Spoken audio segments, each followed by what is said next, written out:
ya dona unakushinda kupika eti niende tena nikamalizie mali. Serious. Serious mama. Umeharibu TV mara ngapi sasa nimekaa chini.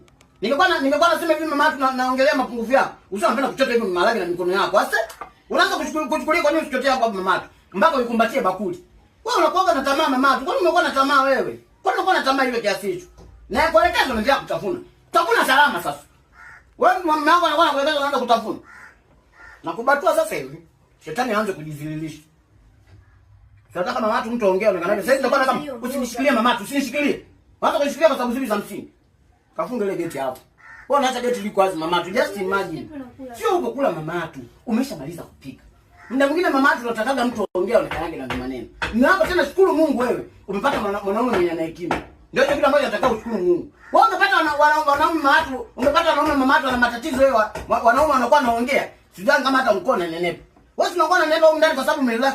Umempata mwanaume ana hofu ya Mungu. Just imagine. Unapata mwanaume ana hofu ya Mungu. Unapika ugali wa dona